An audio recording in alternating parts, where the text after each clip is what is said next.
We were married in 1952. How'd you meet? At the beach. Here? Right here in Corona del Mar. He and a few of the other boys from Muir College, and they knew that the girls were staying at this one home in Corona del Mar. And he was one of that group of boys who came knocking on our door and saying, but before he actually could get through the door, I had been dared to dump a bucket of water on the next guys who wanted to come into our house.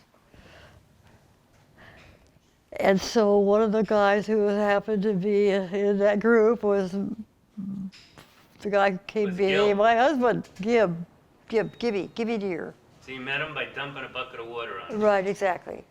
Yeah. And it was in those days. But Today we have online dating in those days? Yeah, I guess so. Cold call, get a bucket of water. No, you just get a bucket of water.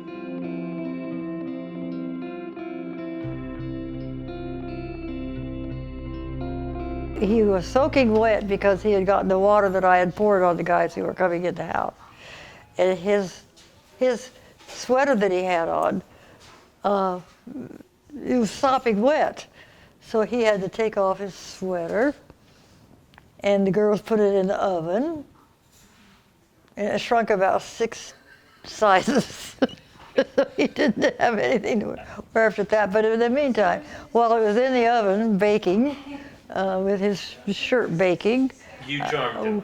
Well, we walked the line in Corona del Mar, the yellow line, and walked. And we talked, and I had never talked to anybody before. And I had, before we left the house to go for a walk, while his sweater was drying up, we just got a little bit acquainted, and I apologized for dumping water on him. It was a very thoughtless, stupid, dumb thing to do. And I apologized. I apologized and apologized. And he said, if you would just be quiet for a little while, we could go for a little walk while I'm drying, while my shredder is drying. I said, that's fine. We'll go for a walk. That sounds like a good idea. So that's how we got acquainted.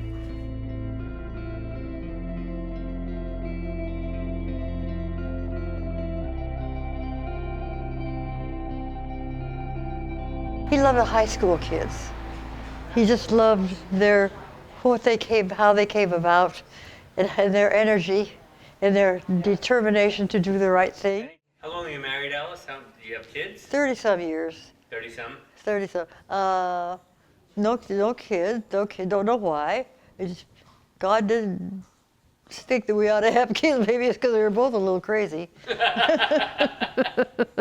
He was a football coach. He was a football coach, and you worked? I was at work, yes. I was a teacher. Taught high school, English, and American literature. Loved it. I loved teaching. Local high school? Yeah. Well, I was a substitute at Harbor High for a while, and then went up to Santa Ana, worked in there. I never really wanted a teaching job that would keep me there day in, day out. I didn't have any time to do anything else, because you get that way in high school. You just don't have a lot of time to yourself, and so I just took a substitute job. I started substitute teaching at Harbor High, and then Costa Mesa, the area, the 4 schools that were in high schools that were in the Orange County, Costa Mesa area. I loved teaching. That was more fun. What do you like about it? I liked giving the kids a bad time, because they gave me kind of a bad time too. Oh, the sub? Of course. Yeah, sure. You've been in the house that you're in on Diamond for how long? We moved there the week that we were married, in 1952. So you've been in that house for 72 years? Yeah. So it was you and Gilbert. Yes. And I know you've had dogs. Oh yeah, we do it. But I miss having a dog. I keep thinking I'm going to get a dog. What was the dog that I knew you to have? What was that dog's name? Toby? Toby. Yes. Toby. Yeah, I had Toby that had been my sister's dog. And oh, thank you. Well, I don't need You that. don't need it off the floor? Yeah. Yeah. You had Toby and we had Melania. You had Melania. How'd you pick that house? I mean, it's a very Oh, because unique- that belonged to the man that I worked for before I was married. In an engineering firm in Pasadena, Consolidated Electric Dynamics. And he owned this house that I'm in now. And he became a very good friend.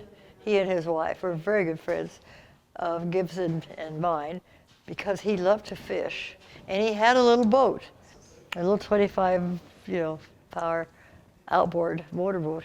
And Gib and Jack Fisk was his name, Fiske.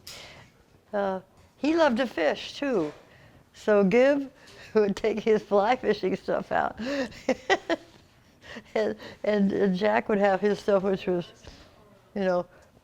baiting and waiting for those fish to come that were going to come up to Gib's fly.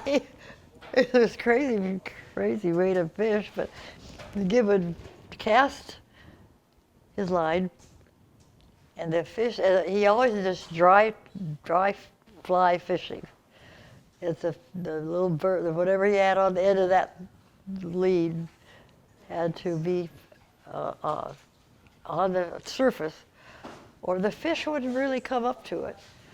But when the fish would come up to it, boy, they'd snap at that fly that Gib had tied, and Gib would always be able to release them. But if the fish swallowed the hook, there was nothing. We had to take it. We had to take it home and cook it. And so we tried not to have too many because you get really tired of fish.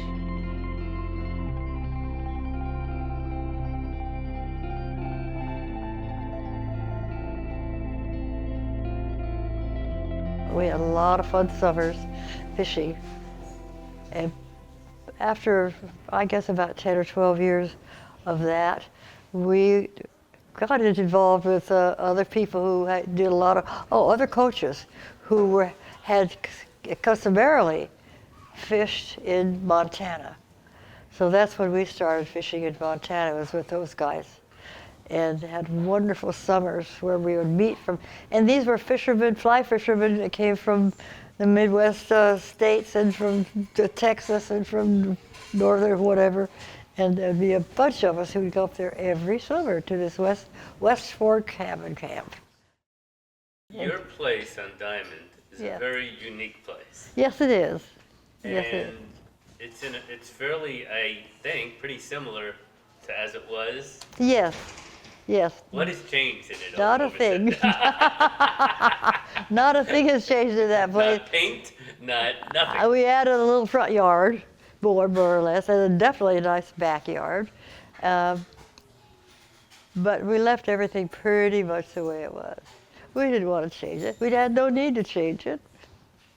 And we didn't have kids, and if you'd had kids, then that would require a whole lot of change in your whole life, of course. But we just never had the kids. And we figured that was God's design. He didn't want us to have any kids. Wow, so 30, 40 years from now, when you go to heaven, what do you think will happen with that place? Such a unique. There aren't many cottages, period. What will happen to that none place? like yours. No. I don't think there are many that are like mine now. And I have not known exactly what to do with it because I have some friends who would really love to have that camp, have our place here at home.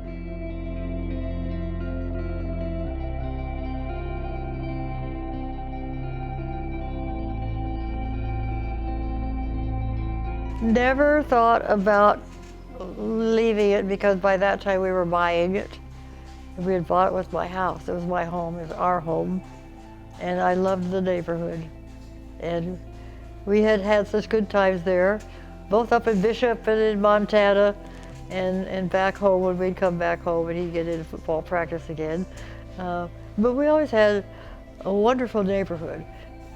Between Diamond and Ruby, we practically knew all the people there. There are people who either live there or spend vacation time there. And we all became like family. It's a dear place to be. I can't think of any place that would be any better. And with the history that it had, it made it all the better. Yeah, I loved it there. I love it here still.